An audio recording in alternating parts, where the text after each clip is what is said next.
Ever since I was a little kid, I have been going to my dad's workplace in Chicago.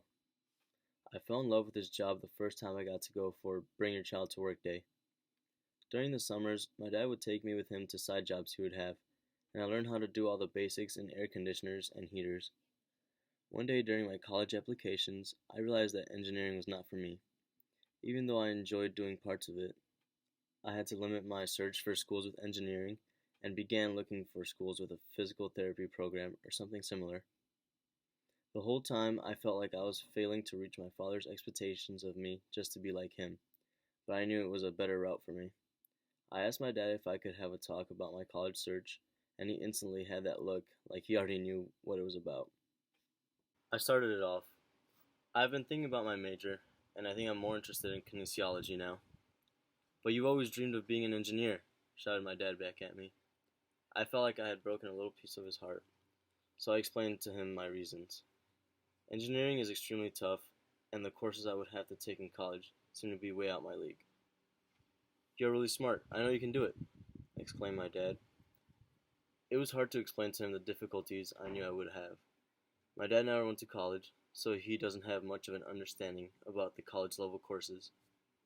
I let him know the difficulties I had with maintaining a decent grade in pre-calculus during high school, and how it would be so much harder in college. He nodded and continued to persuade me. You have always wanted to be an engineer ever since you were a little kid, Enrique. I was really stuck in between pursuing a major I knew I could be more successful in and doing what my father expected me to do.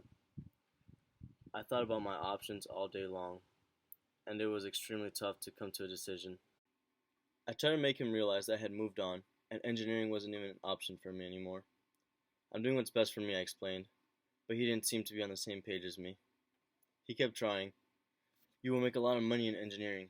It's not just about the money, but physical therapy earns a pretty good salary too, Dad. He was not convinced, so I went on the internet, searched the salary range of physical therapists and athletic trainers, and I showed it to him. He was still not content.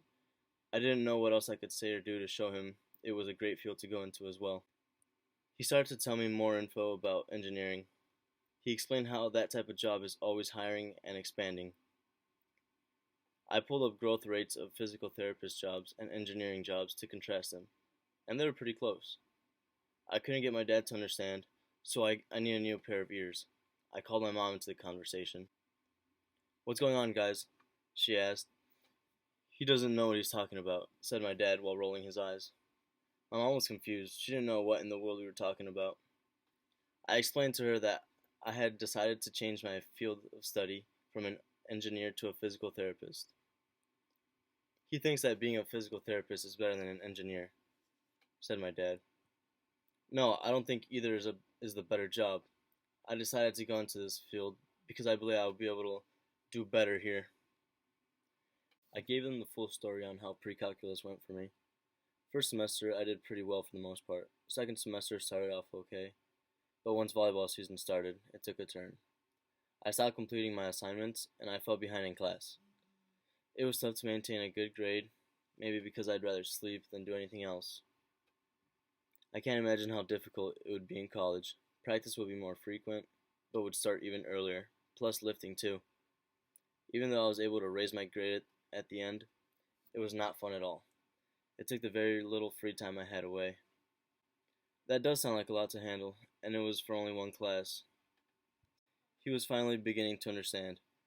I told him I have always wanted to be an engineer like you, but it just wouldn't work.